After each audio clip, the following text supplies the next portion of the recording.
Selamat pagi teman-teman semua. Senang sekali pagi ini kita punya kesempatan, diberi Tuhan kesempatan untuk sama-sama beribadah. Mazmur 40 ayat 6 berkata demikian. Banyaklah yang telah kau lakukan ya Tuhan Allahku, perbuatanmu yang ajaib dan maksudmu untuk kami. Tidak ada yang dapat disejajarkan dengan engkau. Aku mau memberitakan dan mengatakannya, tetapi terlalu banyak jumlahnya untuk dihitung. Teman-teman semua, kita bersyukur kalau hari ini kita bisa merayakan kebaikan Tuhan. Banyak hal yang sudah Tuhan lakukan buat kita sepanjang minggu ini. Banyak maksud Tuhan juga yang sempat saya kita pelajari bersama-sama. Karena itu, mari kita naikkan syukur kita di hadapan Tuhan. Kita mau menaikkan ucapan syukur dan pujian kita kepada Tuhan. Kita nyanyikan sama-sama lagu Give Thanks.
Mari kita sama-sama berdoa. Sungguh Tuhan, begitu banyak hal-hal yang telah Kau lakukan, rencanamu dan maksudmu di dalam hidup kami. Kami bersyukur karena punya Tuhan yang luar biasa seperti Engkau. Dan kami makin bersyukur mengetahui bahwa Engkau yang luar biasa mau memanggil kami menjadi sahabat-Mu, menjadi anak-anak-Mu, menjadi rekan sekerja-Mu. Terima kasih Tuhan untuk pagi yang indah ini di mana kami boleh bersama-sama beribadah. Ketika kami melihat kebesaran-Mu ya Tuhan, melihat maksud dan rencana-Mu yang jauh di luar akal kami, yang tidak bisa kami selami, tidak bisa kami mengerti. Kami tahu bahwa kami hanya manusia yang kecil, yang tidak berdaya, yang lemah, yang berdosa. Karena itu Tuhan, hari ini kami juga datang mengakui segala dosa dan kesalahan kami. Apabila setelah seminggu ini kami banyak mendukakan hati Tuhan, kami banyak melakukan hal-hal yang tidak berkenan di hadapan Tuhan, tapi kami juga tidak melakukan hal-hal yang Tuhan perintahkan kepada kami. Ampuni kami ya Tuhan, ampuni kami. Dan kami dengan iman datang kepadamu karena kami tahu bahwa anak-Mu yang tunggal Tuhan kami Yesus sudah mati bagi kami, mati untuk penebusan dosa kami, mati supaya kami beroleh hidup di dalam Engkau. Karenanya kami bersyukur. Terima kasih Tuhan untuk kesempatan kami boleh hidup, dan untuk kesempatan kami boleh hidup di dalam anugerah-Mu, hidup bersama dengan Engkau. Tolong kami, Roh Kudus, kami boleh beribadah dengan segenap hati kami, segenap keberadaan kami, segenap jiwa kami, segenap raga kami. Kami mau kembali menikmati persekutuan dengan Engkau. Kami rindu kembali berjumpa dengan Engkau. Terima kasih Tuhan, kami menaikkan doa ini di dalam nama Tuhan kami, Yesus Kristus. Amin. Teman-teman, selama beberapa minggu ini kita sudah belajar banyak dari kehidupan Daud ya. Minggu lalu kita belajar bagaimana dia harus lari, bagaimana sulitnya kehidupan dia. Kalau tanya apa satu hal yang penting atau apa highlight di dalam hidup Daud yang bisa kita pelajari, teman-teman jawabnya apa? Kalau sesi pikir-pikir ya, sekalipun Daud itu hidupnya sulit, sekalipun dalam hidupnya itu banyak tantangan, tapi dia tuh percaya bahwa Tuhan itu adalah Tuhannya. Dan itu menolong dia untuk hidup di dalam kebenaran. Bukan cuma hidup baik, tapi hidup benar di hadapan Tuhan. Yuk kita nyanyikan lagu ini. Engkaulah Tuhan, Engkaulah Raja. Ku rindu setiap waktu hidupi kebenaran-Mu.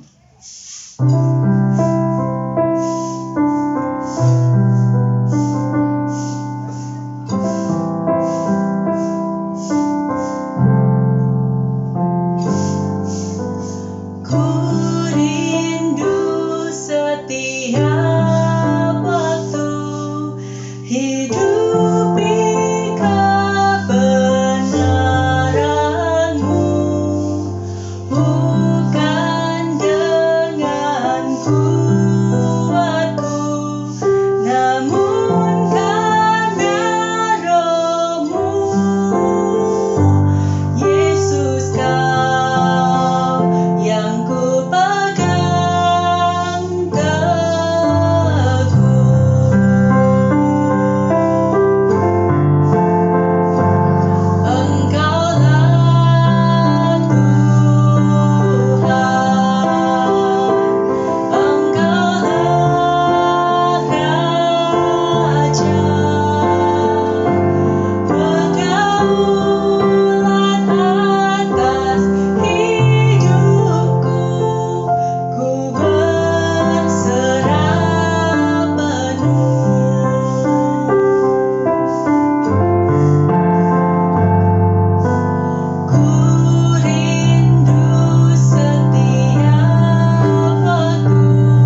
Tuhan, kami rindu untuk mendengar firman-Mu, dan kami rindu untuk hidup di dalam kebenaran-Mu.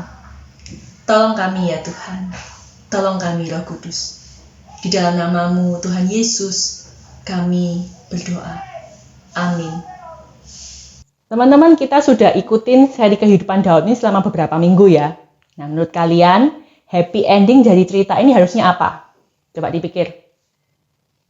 Gimana? Oh iya, itu ada satu yang jawab benar tuh. Happy endingnya adalah ketika Daud jadi raja. Kan dari awal dia diurapi untuk menjadi raja. Tapi prosesnya panjang dan gak enak.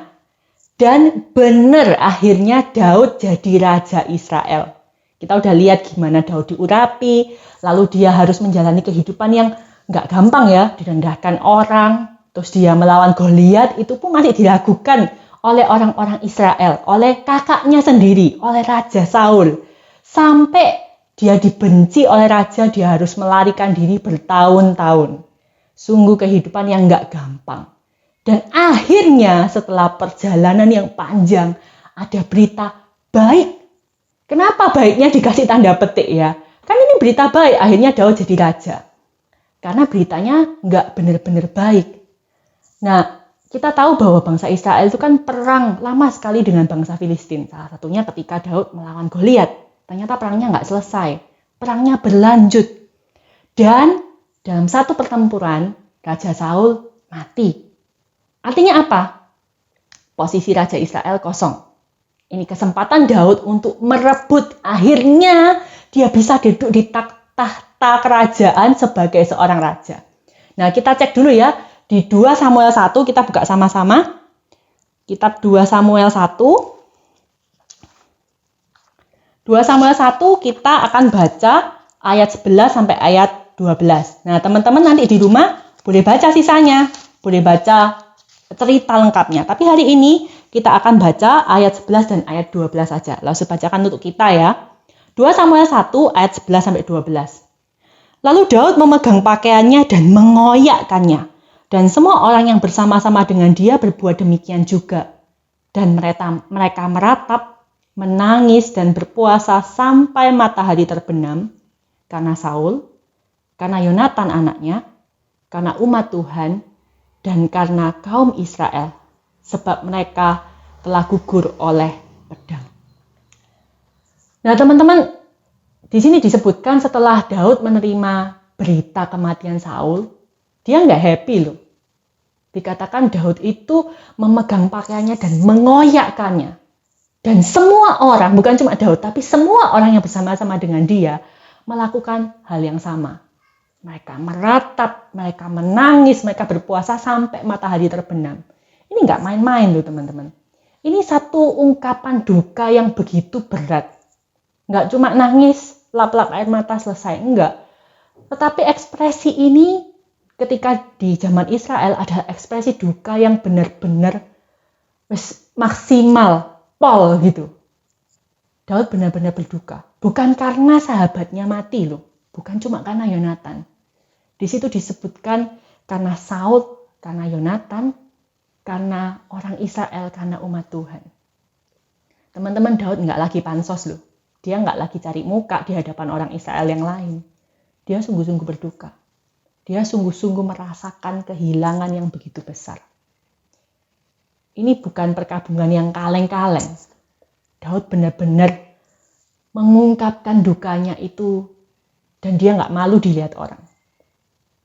Semua orang yang lain yang bersama-sama dengan dia, pasukannya Daud juga melakukan hal yang sama. Bahkan kalau teman-teman mau lanjutkan bacanya nanti di 2 Samuel 1, di situ Daud malah menulis sebuah lagu, mengubah sebuah lagu ratapan karena kematian Saul dan Yonatan. Jadi, ya, ini berita baik karena akhirnya Daud punya kesempatan untuk mengklaim tahta raja itu. Tapi datangnya juga dengan berita duka. Saul dan Yonatan mati. Nah, lalu apa yang dilakukan oleh Daud? Setelah masa perkabungan selesai, setelah dia meratap, dia berduka, lalu ya pemakaman terjadi dan lain sebagainya, Daud langsung bilang, "Oke, this is my time. Akhirnya aku merebut tahta ini jadi raja Israel. Ini yang kutunggu-tunggu." Gitu? Enggak loh. Kita lihat ya di 2 Samuel 2 ayat 1. Apa yang Daud lakukan berikutnya? 2 Samuel 2 ayat 1 bunyinya begini. Kemudian setelah semua itu terjadi, bertanyalah Daud kepada Tuhan. Kemudian bertanyalah Daud kepada Tuhan. Daud nggak tanya sama penasihatnya loh. Orang-orang Daud itu orang-orang yang hebat. Tapi Daud nggak tanya pendapat mereka. Daud juga nggak merenung sendiri, mikir sendiri, kira-kira aku harus apa ya? Nggak gitu juga. Dia tanya sama Tuhan. Tuhan, apa berikutnya? Sebenarnya ya teman-teman, apa kurang jelas sih buat Daud bahwa ini kesempatan besar untuk dia. Akhirnya posisi raja itu kosong. Apa Daud tuh nggak lihat bahwa ini tuh pintu yang terbuka lebar gitu loh. Buat apa sih harus tanya Tuhan lagi? Tapi tahu nggak teman-teman, sikap Daud yang bertanya kepada Tuhan ini menunjukkan bahwa Daud itu sungguh-sungguh hanya bersandar kepada Tuhan. Dia nggak mengandalkan dirinya sendiri. Dia lebih mau memilih beriman kepada Tuhan daripada bergantung pada apa yang dilihat oleh matanya. Dia tetap mau percaya pada pimpinan Tuhan. Dia tetap mau percaya dari janji Tuhan. Dia tidak mau melenceng dari jalan Tuhan. Semulus atau sebaik apapun jalan yang terbuka di hadapannya, dia tetap akan kembali kepada Tuhan. Nah teman-teman, di dunia ini banyak orang termasuk Lause dan kalian mungkin ya, yang suka cepat menyimpulkan ketika keadaan itu jadi enak. Setelah kita lama gitu ya bergumul, banyak tantangan hidup, lalu tiba-tiba jalan itu kayak wow terbuka, jadi enak. Kita tuh jadi lengah dan kita berpikir, wah ini jawaban doa, ini sudah selesai perjalananku di sini. Kita jadi senang-senang, kita jadi lengah. Contohnya nih ya, kalau kita lagi ujian di sekolah, kan itu berminggu-minggu kan kita harus belajar. Gak bisa main, jam main dibatasi, kita gak bisa tidur, gak bisa enak makan, kita harus susah-susah ujian. Setelah ujian gimana? Yes, bebas, aku main sepuas-puasnya. Apalagi kalau sudah terima rapot dan hasilnya bagus, sudah gak usah forget about studying. Aku main aja. Dan kita gak mempersiapkan diri untuk semester baru. Kadang-kadang begitu kan. Masuk semester baru, ini ngapain ya, lupa gitu. Kita jadi lengah. Nah, apalagi sekarang nih, kita yang sudah stay at home lama, hampir 2 tahun kan ya. Teman-teman tahu nggak Surabaya lagi zona kuning kan? Lalu harus tahu beberapa dari kalian sudah vaksin kedua. Wow, ini Surabaya zona kuning, sudah vaksin kedua, mau buka. Waktunya kita sekarang ke mall, keluar dari rumah. Dan itu yang dilakukan banyak orang loh. Mereka merasa, ini loh penantian kita, udah sekian lama kita tuh nunggu. Ayo sekarang kita rame-rame ke mall. Dan orang-orang lengah, makan-makan, buka masker. Ya, dan kita melihat kadang-kadang di masa seperti itu angkanya jadi naik lagi. Kita manusia tuh mudah lengah teman-teman, mudah terbuai dengan pintu kesempatan yang terbuka. Kita pikir, ya this is it, selesai sudah. Padahal proses pembentukan hidup kita itu belum selesai. Masih lanjut. Proses hidup kita, pembentukan Tuhan itu masih lanjut sampai nanti Tuhan datang kedua kali atau sampai kita ketemu Tuhan ketika kita meninggal. Mana yang datang duluan deh? Ya memang ada waktu dan momen-momen ketika Tuhan itu mengizinkan kita mencapai sesuatu. Setelah kita kayak kita tuh mendaki gunung berhari-hari, susah. Lalu Tuhan tuh mengizinkan kita ada di puncak gunung, menikmati keindahan alam, menikmati matahari terbit. Wow, ya. Tuhan akan mengizinkan kita sampai di momen-momen puncak gunung kita.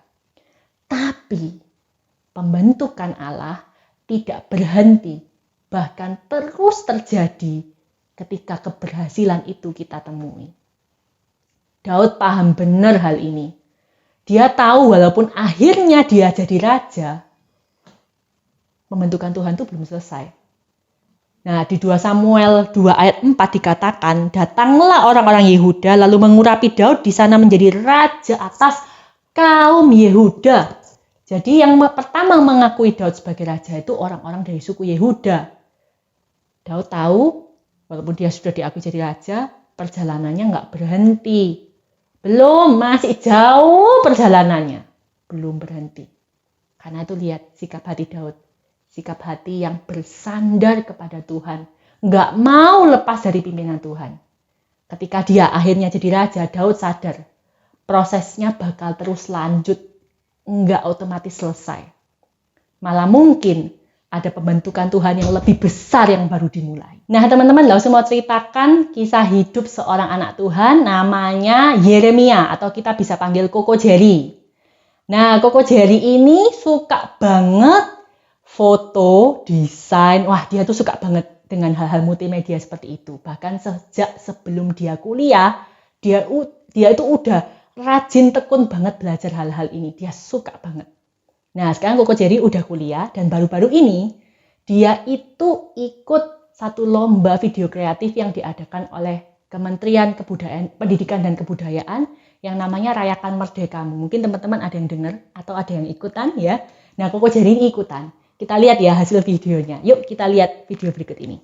Dulu waktu kecil aku suka banget tanya sama ibu, ini apa sih bu? Kok baunya lucu?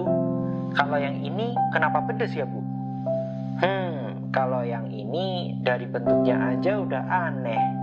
Terus saking gak bisa fokusnya ibu gara-gara aku tanyain ini itu, dia jawab aja, Polowijo. Tiba-tiba ibu datang bawa masakannya yang masih berasap. Katanya bahan-bahan yang kamu anggap aneh tadi bisa enak ya karena bersatu. Pas udah gede gini aku jadi sadar, layaknya Polowijo, aku gak bisa jalan sendiri-sendiri. Aku butuh orang lain untuk bantu menjadikan negeri ini jadi masakan yang lezat. Karena ketika yang bineka memutuskan untuk bersatu, disitulah merdeka bisa terus tercipta. Nah, udah lihat nggak teman-teman? Keren ya, hebat ya. Yang di frame tadi di video tadi itu Koko Jerry. Keren ya, bagus ya. Nah, tahu nggak teman-teman? Koko Jerry menang. Juara 1 kategori mahasiswa se-Indonesia. Wow, hebat apa hebat? Hebat banget ya. Nah, waktu habis dia menang, langsung nih sempat tanya sama si Koko Jerry. Gimana rasanya? Akhirnya kerja kerasnya tuh terbayar gitu loh.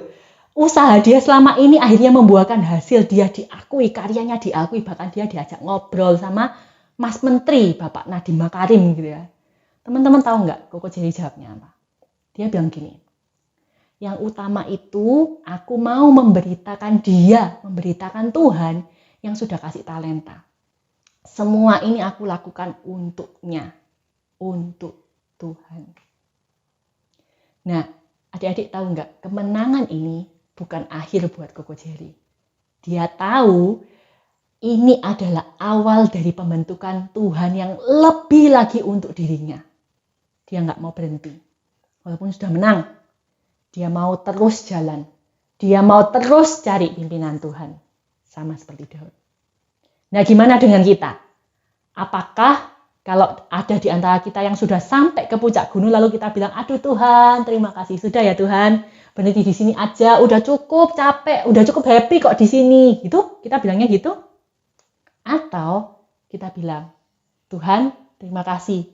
Sudah di puncak nih, sudah menikmati keindahan yang Tuhan izinkan. Tapi aku mau terus jalan kemanapun Tuhan pimpin. Kasih tahu aku ya Tuhan, aku harus kemana. Nah teman-teman, ayat hafalan kita hari ini tetap dari Mazmur 18 ayat 31. Adapun Allah jalannya sempurna. Janji Tuhan adalah murni.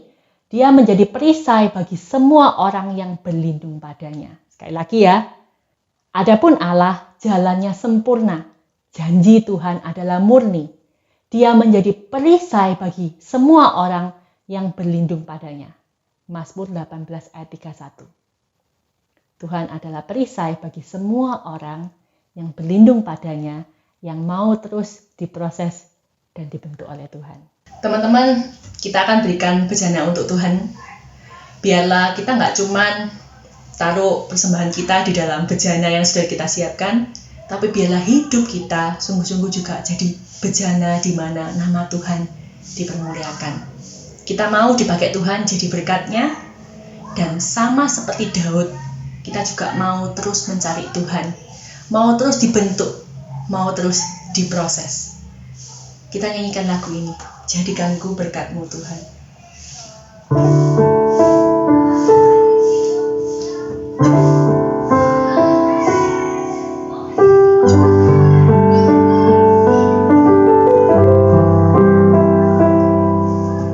Jadikanku berkat-Mu Tuhan, jadi terang bagi sesama kami yang telah diselamatkan. Jadi terang Tuhan, jadikanku berkat-Mu Tuhan, jadi terang bagi sesama kami yang telah diselamatkan. Jadi terang Tuhan, bagaikan pelita yang menyala di tengah kegelapan, yang hidup bercahaya di depan semua orang, agar mereka lihat dan memuliakan Allah Bapa di surga. Jadikanku berkat-Mu Tuhan, jadikanku berkat-Mu Tuhan, jadi terang bagi sesama kami yang telah diselamatkan. Jadi terang Tuhan, bagaikan pelita yang menyala di tengah kegelapan, yang hidup bercahaya di depan semua orang, agar mereka lihat dan memuliakan Allah Bapa di surga. Agar mereka lihat dan memuliakan Allah Bapa di surga.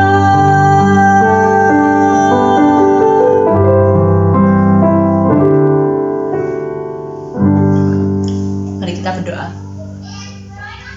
Terima kasih Tuhan sudah mengingatkan kami bahwa sepanjang hidup kami adalah proses pembentukan yang Tuhan izinkan terjadi, yang Tuhan lakukan, yang Tuhan kerjakan. Tolong kami untuk taat, tolong kami agar dalam hidup ini Tuhan melayakkan kami, memakai kami menjadi saluran berkat-Mu bagi banyak orang. Dan biarlah hidup kami boleh memuliakan nama-Mu saja. Terima kasih Tuhan, terimalah persembahan kami, juga hidup kami sekali lagi kami berikan kepada Tuhan. Pimpin kami sepanjang minggu ini, supaya di dalam hidup ini kami boleh taat, boleh percaya pada proses pembentukan Tuhan. Sekalipun tidak nyaman, sekalipun tidak enak, biar Tuhan yang menguatkan kami dan Tuhan yang menolong kami. Terima kasih Tuhan, terima kasih untuk ibadah pada pagi hari ini, terima kasih untuk pimpinan dan penyertaan Tuhan. Dan kami yakin penyertaan yang sama, penyertaan-Mu, kehadiran-Mu akan selalu ada di dalam hidup kami seminggu ke depan, bahkan sampai selama-lamanya. Terima kasih Tuhan, di dalam nama-Mu kami berdoa. Amin. Ibadah kita sudah selesai, tapi proses pembentukan dari Tuhan belum selesai. Ayo kita tetap percaya dan taat menikmati proses pembentukan Tuhan di dalam hidup kita. Stay safe teman-teman, kita ketemu lagi minggu depan. Bye!